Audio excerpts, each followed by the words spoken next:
पूरे देश के हिंदू समाज का, सनातनी समाज का अपमान किया है उत्तर प्रदेश की सरकार ने, क्योंकि सरकार के इशारे पर ही हुआ है, ये स्पष्ट है। पूरा प्रशासन मुख्यमंत्री के इशारे पर चल रहा है। ये बात किसी और ने नहीं, उप मुख्यमंत्री उत्तर प्रदेश ने कही थी। सादी वर्दी में पुलिस कर्मियों ने जिस तरह का अपमान किया है, मुझे नहीं लगता कि मुगलों के समय में भी ऐसा हुआ होगा।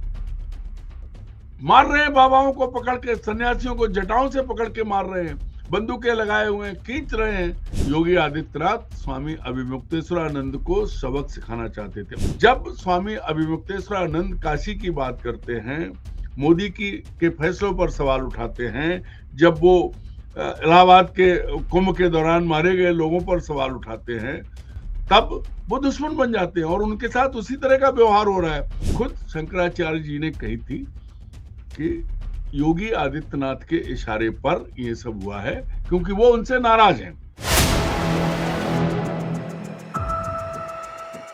नमस्कार, मैं हूं संजीव श्रीवास्तव। आप देख रहे हैं 4 PM न्यूज नेटवर्क। मित्रों, जगत गुरु शंकराचार्य अभिमुक्तेश्वरानंद सरस्वती महाराज को लेकर जो कल एक विवाद हुआ है उत्तर प्रदेश के प्रयागराज में, वो मसला ठंडा होने का नाम नहीं ले रहा और वो मामला तूल पकड़ते जा रहा है।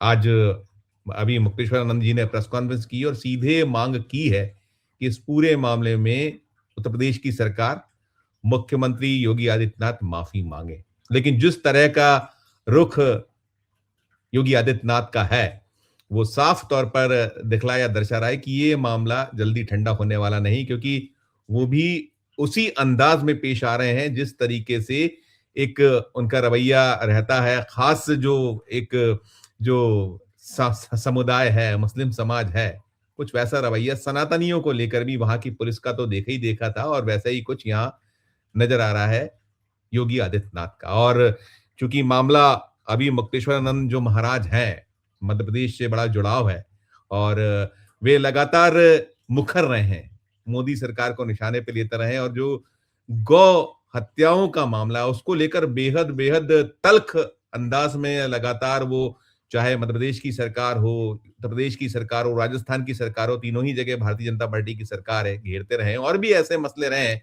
जो कहीं ना कहीं दोनों इंजनों को मुश्किल में डालते रहे हैं। तो ये जो मामला है, ये जो मसला है, कहीं ना कहीं मध्य प्रदेश में भी जो उनके बड़ी संख्या में अनुयायी हैं, आहत हैं, और तैयारियां चल रही हैं। ये जो प्रयागराज में वो बैठ गए उस सड़क पर जहां पुलिस ने छोड़ा था कि अब तभी उठेंगे जब उनका ससम्मान स्नान का जो कार्यक्रम रोका गया था वो होगा, और साथ साथ जब तक सरकार माफी नहीं मांगती, इस पे भी अड़े। तो कुल मिलाकर ये मामला, ये मुद्दा तूल पकड़े है।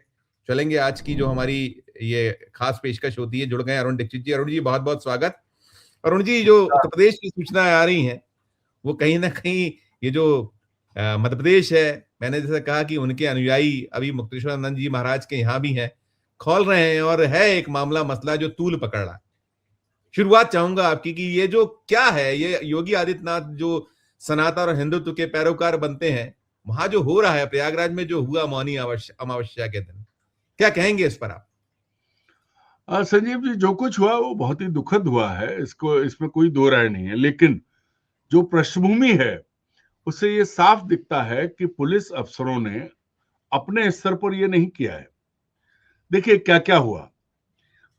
शंकराचार्य का पद सनातन में सर्वोच्च है, और आजकल हम रोज नए नए सनातन की परिभाषाएं जो है, कोई सनातन की को गाड़ियों की स्पीड से जोड़ रहा है, वो योगी का बड़ा अच्छा दोस्त है, वो संत क्या नाम है उनका, वो सतुआ बाबा, वो करोड़ों की गाड़ियां लेके आते हैं और कहते हैं कि इनकी स्पीड से सनातन विरोधियों को कुचल देंगे। तो ये जो सनातन नया आया, उसमें जो मूल सनातन है, शंकराचार्य का पद सबसे ऊपर है और वही हमारे मार्गदर्शक हैं। वो मौनी अमावस्या का स्नान करने गए, परंपरा के अनुरूप वो अपनी पालकी में गए थे, उनके भक्त उनके साथ थे। जो उनके साथ हुआ वो सबने देखा है। उनका अपमान हुआ, उनके अनुयायियों को, उनके साथ गए संतों को जटाएं पकड़ पकड़ के पुलिस ने पीटा, और शंकराचार्य का छत्र तोड़ दिया गया। जिस तरह घसीटा और अलग अलग घसीटा, सब कैमरे पर है, इसमें कहीं ये नहीं है कि कोई छुपा हो। लेकिन ये सब तो हुआ, इसके बाद जो हुआ है वो अपने आप में बहुत जोरदार है। वो ये हुआ कि पुलिस कमिश्नर कहता है कि शंकराचार्य जी ने बैरियर तोड़ा, कलेक्टर कहता है शंकराचार्य जी ने नियम तोड़े, उन अनुमति नहीं। पूरा प्रशासन जिस तरह की भाषा बोल रहा था, उससे ये लग रहा था कि ये प्रशासन के प्रशासनिक अफसरों ने अपने आप नहीं किया, उनसे कहा गया। और ये बात खुद शंकराचार्य जी ने कही थी कि योगी आदित्यनाथ के इशारे पर ये सब हुआ है, क्योंकि वो उनसे नाराज हैं। नाराज क्यों हैं? नाराज इसलिए हैं कि स्वामी अभिमुक्तेश्वरानंद जी जो हैं, वो स्पष्ट बात करते रहे। उन्होंने जब महाकुंभ में इलाहाबाद में लोग मरे थे, तब सवाल उठाया था। उन्होंने अभी जो काशी को क्योटो बनाने के चक्कर में जो तबाही मचाई गई है, जो सैकड़ों मंदिर तोड़े गए हैं, उस पर उन्होंने कहा है कि काशी में अगर कॉरिडोर बना है तो सैकड़ों मंदिर तोड़े गए हैं, 1500 साल पुराने मंदिर तोड़े गए। ये बात शंकराचार्य जी ने कही है। और उन्होंने तो ये भी उठाया सवाल कि जिस तरह के काम नरेंद्र मोदी जी ने किए वो हिंदू नहीं है, क्योंकि राम मंदिर में अधूरा प्राण प्रतिष्ठा, जिसके सब मर्जी, मतलब संघ प्रमुख वहां होंगे, लेकिन शंकराचार्य नहीं होंगे जो हिंदू समाज में जो सर्वोच्च संत हैं। तो ये सब चीजें जो हैं, क्योंकि आज नरेंद्र मोदी और उनकी कंपनी, जिसमें योगी आदित्यनाथ शामिल है, जिसमें मोहन भागवत शामिल हैं, क्योंकि मोहन भागवत कहते हैं कि वो और योगी धर्म से चलते हैं, तो ये नया धर्म है उनका कि भारत में शंकराचार्यों का अपमान होगा, उनकी बात नहीं सुनी जाएगी। वो शंकराचार्य जो स्पष्ट बोलते हैं, जो परंपरा के अनुरूप बात करते हैं, ना कि वो शंकराचार्य जो मोदी को भगवान बनाने पर तुले। तो ये न्यू नॉर्मल है कि शंकराचार्य या उन सभी संतों को अपमानित करो जो सच कह रहे हैं, जो समाज में उन बातों को उठा रहे हैं जिनको नरेंद्र मोदी एंड कंपनी दबाने पर तुले हुए हैं। और शंकराचार्य जी को ये इसी चीज की सजा दी गई है, ये स्पष्ट है। क्योंकि देखिए, योगी आदित्यनाथ मनमानी कर रहे हैं, इसमें कोई शक नहीं है। और आपको बता दें कि उनके उप मुख्यमंत्री हैं केशव मौर्य, वो भी इलाहाबाद के एरिया के ही रहने वाले हैं। 3-4 दिन पहले ही उनका बयान आया था। उन्होंने इलाहाबाद के कलेक्टर से कहा था, जो माघ मेले का प्रशासक भी होता है, कि सतुआ बाबा की रोटी मत बेलिए, माघ मेले को देखिए। मतलब ये साफ है कि पूरा प्रशासन मुख्यमंत्री के इशारे पर चल रहा है। ये बात किसी और ने नहीं, उप मुख्यमंत्री उत्तर प्रदेश ने कही थी। और जब स्वामी अभिमुक्तेश्वरानंद काशी की बात करते हैं, मोदी के फैसलों पर सवाल उठाते हैं, जब वो इलाहाबाद के कुंभ के दौरान मारे गए लोगों पर सवाल उठाते हैं, तब वो दुश्मन बन जाते हैं। और उनके साथ उसी तरह का व्यवहार हो रहा है। और कल सबने देखा, सादी वर्दी में पुलिस कर्मियों ने जिस तरह का अपमान किया है, मुझे नहीं लगता कि मुगलों के समय में भी ऐसा हुआ होगा। मार रहे हैं बाबाओं को पकड़ के, सन्यासियों को जटाओं से पकड़ के मार रहे हैं, बंदूकें लगाए हुए हैं, खींच रहे हैं। उनकी पालकी का छत्र तोड़ दिया गया। छत्र साधु का सम्मान होता है, शंकराचार्य जी का सम्मान की प्रतिष्ठा का प्रतीक है, उसे तोड़ दिया, कहीं भी छोड़ दिया।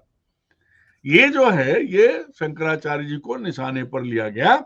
और जो वो कह रहे हैं वही मैं मान रहा हूं कि ये मुख्यमंत्री आदित्यनाथ के इशारे पर हुआ है। और इसकी वजह है क्योंकि साफ अभिमुक्तेश्वरानंद जी बहुत स्पष्ट बोल रहे हैं। और स्पष्ट आज की तारीख में ना मोदी को पसंद, ना योगी पसंद है, ना किसी भाजपा वाले को पसंद है। उसकी सजा उन्हें दी गई है। ये शंकराचार्य जी को मौनी अमावस्या पे अपमानित करके, हालांकि पूरे देश के हिंदू समाज का, सनातनी समाज का अपमान किया है उत्तर प्रदेश की सरकार ने, क्योंकि सरकार के इशारे पर ही हुआ है, ये स्पष्ट है। पर अब चूंकि न्यू नॉर्मल इनका यह है कि इनका सनातन अलग है, इनके संत अलग है, इनकी व्यवस्था अलग है, इनके भगवान नरेंद्र मोदी हैं, तो अब कुछ भी नहीं कह सकते आप। ये नरेंद्र मोदी ने खुद को भगवान घोषित किया है, तो अब क्या करोगे शंकराचार्य। और एक और दुर्भाग्यपूर्ण स्थिति है संजीव जी, कल उत्तर प्रदेश के बिजनौर जिले के गांव से खबर आई थी कि एक कुत्ते को भगवान मान लिया गया। और क्योंकि वो डिमेंशिया का शिकार कुत्ता एक मूर्ति के आसपास गोल गोल घूम रहा था, तो वो नंदपुर गांव है, नंद बाबा का मंदिर है, एग्जैक्ट मुझे नहीं याद आ रहा अभी, वहां लोगों ने उस कुत्ते के पिल्ले को भगवान मान के उस पर कल रात तक की खबर थी कि 21 लाख रुपए का चढ़ावा चढ़ गया। ये नया सनातन है। एक तरफ उत्तर प्रदेश में ये हो रहा है और दूसरी तरफ पे भारत के प्रतिष्ठित संत को मौनी अमावस्या के मौके पे संगम स्नान करने से पुलिस ने रोका, मारा पीटा, अपमानित किया। एक तरफ कुत्ता भगवान बन रहा है और जिसको हम भगवान के समकक्ष मानते हैं उन शंकराचार्य को उस सरकार में अपमानित किया जा रहा है जिसमें एक भगवाधारी खुद मुख्यमंत्री है। ये है नया सनातन। नए सनातन यही बात उठ रही कि ये आखिर किस दिशा दशा की बात है। एक तरफ अब सनातन और हिंदुत्व की पैरोकार थी, ये उठाया अखिलेश यादव जो है उत्तर प्रदेश के पूर्व मुख्यमंत्री, समाजवादी पार्टी के नेता, वो पूछ रहे हैं कि शाही स्नान परंपरा इसका क्यों नहीं है आप, और फिर उसके बाद आप एक जो आंखें भी दिखाई जा रही हैं, सारा कुछ चल रहा है क्या ये 5 सूबों के? क्योंकि देखिए सब चीजें राजनीति इसमें बहुत समाहित होती है। योगी तो जो भी करते हैं उसके पीछे उनका सारा कुछ होता है फोकस, कि जो भारतीय जनता पार्टी के वोट को बढ़ाने की दशा दिशा होती है। लेकिन अभी जब 5 सूबे हैं और जब मोदी जी या पूरी बीजेपी एक अलग दिशा की ओर है, तो ये योगी अलग दिशा की ओर क्यों है? इसके पीछे की कहानी क्या लगती है? नहीं, योगी अलग दिशा की ओर नहीं है। योगी वही कर रहे हैं जो मोदी चाहते हैं। इसके और पीछे चलिए। आपने मध्य प्रदेश का संदर्भ दिया था। स्वामी अविवेकानंद और उनके गुरु भाई स्वामी सदानंद जी, दोनों जो हैं स्वामी स्वरूपानंद सरस्वती, जगत गुरु शंकराचार्य स्वामी स्वरूपानंद सरस्वती के शिष्य थे। उनके निधन के बाद, चूंकि स्वरूपानंद जी जो है ज्योतिष पीठ और द्वारका पीठ के शंकराचार्य थे, तो उनके निधन के बाद उनकी इच्छा के अनुरूप पहले से जो उनकी इच्छा थी, स्वामी सदानंद जो है वो द्वारका पीठ के शंकराचार्य हैं और स्वामी अविवेकानंद जो हैं वो ज्योतिष पीठ के शंकराचार्य हैं। आपको याद होगा स्वामी स्वरूपानंद सरस्वती स्वतंत्रता सेनानी थे, बहुत योग्य और पढ़े लिखे। एक संघर्ष के बाद वो तब के उभर के वो ऊपर तक शिखर पे पहुंचे थे और उन्होंने लगातार भारतीय जनता पार्टी के सत्ता पाने के प्रयासों को, क्योंकि जिस तरह के धर्म की आड़ लेकर के भाजपा बढ़ी थी, स्वरूपानंद जी उसका विरोध करते थे।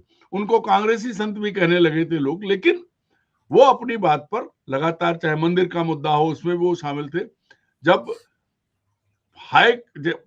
आडवाणी जी अपनी यात्रा लेकर निकले, तब का समय याद करें तो बहुत विस्तार से बात हो जाएगी। लेकिन नरेंद्र मोदी ने जिस तरह से चीजों को बदला 2012 के बाद, और वो भगवान को ले आए और जिस अपनी जीत से जोड़ने, अपनी जीत के साथ जोड़ने के लिए, चुनावों से जोड़ने के लिए उन्होंने राम मंदिर का शिलान्यास, फिर उसके बाद उसमें प्राण प्रतिष्ठा, जो सब करवाया। तो इसकी क्योंकि परंपराओं के अनुरूप नहीं था वो सब। भाई एक प्रधानमंत्री एक मंदिर का यजमान कैसे हो सकता है? अगर राम मंदिर बनेगा तो देश के चारों शंकराचार्य आके वो इसके यजमान होंगे, लेकिन नहीं, वो नई व्यवस्था थी, उसका विरोध हुआ। उस विरोध के बाद ये माना गया कि ये विरोधी हैं और ये मौका बहुत समय से तलाशा जा रहा था। संयोग है कि या इसको भला अच्छी बात कहें कि कुंभ के समय ये अपमान नहीं हुआ, नहीं तो जाने क्या होता। हालांकि कल भी वहां सरकार के दावे के मुताबिक करोड़ों लोग थे। ये चुना गया है, एक वेल प्लान्ड ऑपरेशन था जिसको पुलिस कर्मियों ने एग्जीक्यूट किया, और दुर्भाग्य यह है कि आईपीएस और आईएएस अफसरों ने इसकी प्लानिंग करके इसका संरक्षण किया और वो इसके बचाव में उतरे, जो शर्मनाक है। क्योंकि आईएएस किसी बाबा की या किसी मुख्यमंत्री के पास नहीं बनता है, ना आईपीएस बनता है। वो अपनी जिम्मेदारी भूल गए, संत को रोकना। और वहां कौन कौन नहीं गया था? अगर बात की जाए तो जो कुछ कल हुआ है मौनी अमावस्या पर संगम पे, कैसे वीआईपी कौन घूम रहे थे, उससे सब साफ है कि योगी आदित्यनाथ स्वामी अविवेकानंद को सबक सिखाना चाहते थे। अगर ऐसा नहीं था तो उसी वक्त जिस तरह उनके साथ उन्हें घसीट के कहीं छोड़ा गया, योगी आदित्यनाथ को एक एक क्षण की बात पता थी। वो उसी वक्त उनको जो है संपर्क करके उनके स्नान की व्यवस्था करते, क्योंकि शंकराचार्य गोरखपुर की का जो वो वहां पर जो मठ है उससे ऊपर है। लेकिन नहीं हुआ। और लगातार कुतर्क दिए जा रहे हैं उनके अपमान के बाद। पता लगा कि वो बैरियर तोड़ने, जबकि सब कैमरे में देख रहे हैं कि वो अपनी अपनी पालकी पर हैं। पालकी से उतारने उनसे कहा गया पालकी से उतरो, ये कहा गया पुलिस द्वारा। और अब दूसरा जबकि ब्लेम ये कर रहे हैं कि उन्होंने गाली बकी। अब आप बताइए कि ये भी बड़ा हास्यास्पद है कि शंकराचार्य, और वो भी बड़ी गंदी गाली का जिक्र कर रही है पुलिस। पुलिस को तो पुलिस को गालियों की मास्टरी है, पुलिस कुछ भी कह सकती है। कल जब वहां का पुलिस कमिश्नर कहता है इलाहाबाद का कि शंकराचार्य ने बैरियर तोड़ा, शंकराचार्य ने, उन्होंने अनुमति नहीं ली। मतलब ये इससे ज्यादा शर्मनाक क्या हो सकता है कि शंकराचार्य से पुलिस कह रही कि उतरो और पैदल जाओ। क्या ये जो अफसर थे वो इनको हिंदुइज्म या हिंदुत्व के बारे में कुछ पता नहीं है? क्या ये शंकराचार्य नहीं जानते थे? वहां कौन था? क्या वहां अब्दुल था या असलम था या यासीन था? कौन था? असलम चमड़ा था कि यासीन मछली था कि अब्दुल कयूम था? कौन था? नहीं थे ना, वहां तो जो सब हिंदू थे। आपने जो नाम लिया अरुण जी, वो लगातार उनके अनुयायी, उनके शिष्य उठा रहे हैं मामले को। और देखिए, गाय को लेकर उनका जो स्नेह है और वो जो कर रहे हैं, बहुत निर्लिप्त निष्प्रभ भाव से लगातार उनके सारा कुछ, उन्होंने पूरे देश में यात्राएं निकाली, उसके दरमियान भी बहुत कुछ हुआ। और वो देखिए, ये जो है मसला अभी मध्य प्रदेश में ही है, खुलेआम चल रहा है सारा कुछ, गौ की तस्करी। और उन्होंने गौ मांस की तस्करी पर यहाँ सवाल उठे हैं, उसमें उन्होंने कहा है कि 45% उत्तर प्रदेश से उसकी पूर्ति हो रही है, जो दुनिया को या देश को जो इस तरीके का गौ मांस की आवश्यकता है। अब ये भी चुभ रहा होगा बहुत ज्यादा, मध्य प्रदेश शामिल, राजस्थान शामिल, उन्हें प्रमाणित तौर पर उनके अनुयायियों ने, शिष्यों ने कहा, बताया। ये भी एक लड़ाई वो लड़ रहा है। संजीव जी देखिए, उस लड़ाई को छोड़िए, आप और हम तो भोपाल में बैठे हैं ना। 260 गायें भोपाल के सरकारी कत्ल खाने में काटी गई हैं। ये आंकड़ा भोपाल का है, जहां भाजपा की सरकार है, जहां भाजपा का मेयर है, जहां भाजपा के लोग आंदोलन कर रहे थे कि करो, कुछ नहीं हो रहा है, सब खानापुरी। कैसे गाय कटी सरकारी कत्लखाने में, जो, और उसमें कौन आ रहा है? असलम चमड़ा, उसको संरक्षण किसका? और सबके मुंह बंद है। वो मुख्यमंत्री जो गायों को लेके बड़ी बड़ी बात करते हैं, उनका भी मुंह बंद है। यदुवंशी, यदुवंशी। कृष्ण का वंशज कहने वाले मुख्यमंत्री के समय इससे बड़ा दुर्भाग्य क्या होगा कि 260 गायें भोपाल में काट दी गई, और ना नरेंद्र मोदी कोई फर्क, ना मोहन भागवत को कोई फर्क, ना मोहन यादव को कोई फर्क, और ना उन अफसरों को कोई फर्क, कुछ नहीं हुआ। खानापूर्ति के लिए 2 सस्पेंड हो गए, बस। इसके आगे क्या है? बताओ, जांच करो कि भाई यासीन मछली की तरह असलम चमड़ा का संरक्षक कौन है भाजपा में? कैसे वो 4 लाख रुपए के महीने के किराए पे करोड़ों की संपत्ति का मालिक बन बैठा हो, जो चाहे कर रहा था। जब भोपाल में ये हो रहा है तो विदिशा, सीहोर, रायसेन, इनमें क्या हो रहा होगा? ये जो हो रहा है, ये जो भाजपा का असली चेहरा है, ये भाजपा का असली चेहरा है। क्योंकि ये सच है कि नरेंद्र मोदी के केंद्र में आने के बाद गोमांस का निर्यात बढ़ा है। सबसे बड़ा निर्यातक गोमांस का भारत है। कहां से आ रहा है? उनकी कैबिनेट में शामिल मंत्री ये कहते हैं कि हम गोमांस खाते हैं, ये भी सच है। और उसके बाद भी सबसे बड़े हिंदू ही हैं। लेकिन अगर अखलाक गाय लेके जा रहा है तो उसको सड़क पे मार देंगे। और भोपाल में सरकारी कत्लखाने में 260 गायें काट दी जाएंगी तो ना मोहन यादव के मुंह में जबान आएगी, और ना नरेंद्र मोदी की आएगी, और ना मोहन भागवत की आएगी। बाकियों की तो बात ही छोड़ दो। अब बताओ, इसको क्या कहोगे आप? इसको क्या मानो? बिल्कुल बिल्कुल, मैं उत्तर प्रदेश वाले ही मामले पे लौटता हूँ, जहाँ चल रहा है सारा कुछ। वो अब कह रहे हैं, जो अभी मुक्तेश्वर जी महाराज की प्रेस कॉन्फ्रेंस में निकला है, उसमें उन्होंने कहा है कि एफआईआर भी करेंगे, कोर्ट भी जाएंगे। अब यहाँ तक पहुंचना पड़े, एक बताइए कि सनातन और जो सारा कुछ, और आप जो हमारे पूज्य जो धर्म गुरुओं में से एक हो, और फिर इस तरीके के व्यवहार कि आपको उनको कोर्ट जाना पड़े, क्या कोई देखने सुनने वाला? बिल्कुल नहीं, कदापि नहीं है, कतई नहीं। संजीव जी, सबसे बुरी बात क्या है कि जब इस देश का मुखिया, प्रधानमंत्री, वो अपने राजनीतिक स्वार्थ के लिए पूरी व्यवस्था को दांव पे लगाए। अभी अब ट्रेनें चलेंगी तो बंगाल से चलेंगी। पहले पहलगाम अटैक भी बिहार से ऑपरेट हो रहा था, क्योंकि बिहार में चुनाव था। अब बंगाल, असम की तरफ बढ़ गए हैं। उनके आगे, चुनाव से आगे कोई बड़ी चीज है ही नहीं।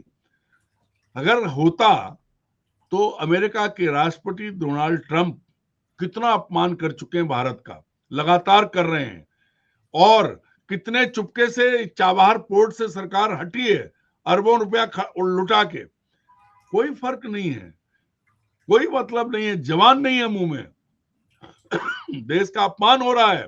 नहीं, उनका कहां ध्यान है? उनका ध्यान बंगाल में है, वहां वंदे भारत स्लीपर वो चलेगी, वहां अब सबसे ज्यादा अब तक जो घुसपैठिए बिहार में थे वो बंगाल में पहुंच गए। अब सारी अराजकता दुनिया भर की वो बंगाल में है, और नरेंद्र मोदी के लिए वही एक सबसे महत्वपूर्ण चीज है। अमेरिका अपमान कर रहा है, देश में आंतरिक हालात कहां पहुंचे हैं, शंकराचार्य का अपमान हो रहा है, कोई फर्क नहीं है। सिर्फ और सिर्फ जय ज्ञानेश, जय बंगाल, जय चुनाव, इसके आगे कुछ नहीं। काय का जाए भाड़ में जाए शंकराचार्य, पीटे पुलिस उनको, उनका छत्र टूट जाए, कोई अपमान हिंदुत्व का आज नहीं हुआ। 260 गाय कट गई, कोई अपमान नहीं हुआ, कुछ नहीं है, किसी की चेतना पर कोई असर नहीं आया। भोपाल के भाजपा के नेता, उनकी आंखें बंद है, वो मूक बधिर हो गए हैं। वक्त का तकाजा कहता है। मैं आखिरी सवाल आपसे करना चाहूंगा, इसका ये जो हो रहा है, जो चल रहा है उत्तर प्रदेश में, फायदा क्या होगा इसमें? ये जो कर रहे हैं योगी आदित्यनाथ का इस तरीके से, मतलब एक वो जो एक हट है कह लीजिए, कि वो इनको बदला लेना है, जैसे आपने कहा कि बदला भी तो लेना है आपको, मोदी का बदला लेना है, अपना बदला लेना है। ये जो अगर आप चुनावी राजनीति है, जो पीछे सारा कुछ है, क्या फायदा क्या होना है, क्या लाभ होगा इससे? कोई लाभ सिर्फ ये है, एक मैसेज है कि अगर हमारा विरोध करेंगे तो इस देश में शंकराचार्य भी सुरक्षित नहीं रहेंगे। ये है एक लाइन का, इसका अर्थ ये है कि अगर आप हमारी बांसुरी पे नहीं नाचोगे तो आपकी ऐसी की तैसी, आप जो भी हो बने रहो शंकराचार्य। जैसे बड़े बड़े अमर सेन से जो है एसआईआर में चुनाव आयोग पूछ रहा है, उनकी नागरिकता जानने की कोशिश हो रहा है, नेवल चीफ के साथ हो रहा है, यही सब है। हमारी बांसुरी पे नाचो। हमारा जो सनातन है, हमारे सनातन में ये सब होता है कि हमारे सनातन में ना कोई मुहूर्त है, ना कोई व्यवस्था है, हमारा सनातन उसे नहीं मानता। हमारे सनातन में आप आइए, हम आपको नहीं मानते होंगे, आप शंकराचार्य व्यवस्था के मुताबिक सनातन में आप शिखर पर हो, पर यहाँ तो हमारा राज है। और अब तो मोहन यादव भी कहते हैं कि हम और नरेंद्र मोदी एक ही धर्म पर चलते हैं, धर्म की राह पर चलते हैं। मैंने आपके ही चैनल पे कहा था कि एक सिक्के के दो पहलू है, संघ का और भाजपा का असली चेहरा अब नरेंद्र मोदी है, और ये बात अब मोहन भागवत जी भी कह रहे हैं। तो बचा क्या है? अब होगा वही जब तक ये सत्ता में है। पहले एक मजाक में कहावत कांग्रेस में चलती थी, ना खाता ना वही जो उन केसरी कहन तो उन सही। अब वही है कि मोदी डिसाइड करेंगे कि भारत में सनातन कैसा है और कौन सनातनी है, सनातन की परिभाषा क्या है। आपने जिनको सनातन के तहत प्रमुख माना है, उन शंकराचार्य का अपमान इसी बात का प्रमाण है। ठीक है, ठीक है जी, नहीं बहुत स्पष्ट आपने डिकोड कर दिया कि क्यों ये सब कुछ हो रहा है और उसके पीछे का मकसद क्या है। वही आपने जो एक लाइन में कह दिया कि जो हम कहेंगे वो मानिए, वरना फिर आप अपना जानिए। और हम देख रहे हैं कि चाहे वो विरोधी हो, अगर वो आपकी मशीन में धुल गए तो पाक साफ, वरना फिर वो नापाक। यही सब चाह रहा है। बहुत बहुत शुक्रिया, बहुत बहुत आभार, बहुत आभार। आप सुन रहे थे अरुण दीक्षित साहब को, और मसला वही कि जो चल रहा है उत्तर प्रदेश में हुआ, और वो सनातन हिंदुत्व के जो पैरोकार उत्तर प्रदेश के मुख्यमंत्री, और यही सब सूबों में भी हाल है, जो दूसरा इंजन है। हर राज्य में ऐसी स्थिति है कि जहां जो हमें सूट करेगा वही बात आप करिए, वही मानिए, अन्यथा फिर आप कुचल दिए जाएंगे। आपकी अपनी जो राय हो इस पूरे वीडियो, पूरी चर्चा सुनने के बाद कमेंट कीजिएगा, और अच्छी लगे चर्चा तो चैनल को लाइक कीजिएगा, सब्सक्राइब कीजिएगा, ज्वाइन का बटन दबाइएगा तो हमारी हौसला अफजाई होगी। प्यार और इस्तेमाल रखिए और देखते रहिए 4 PM न्यूज नेटवर्क। धन्यवाद, नमस्कार।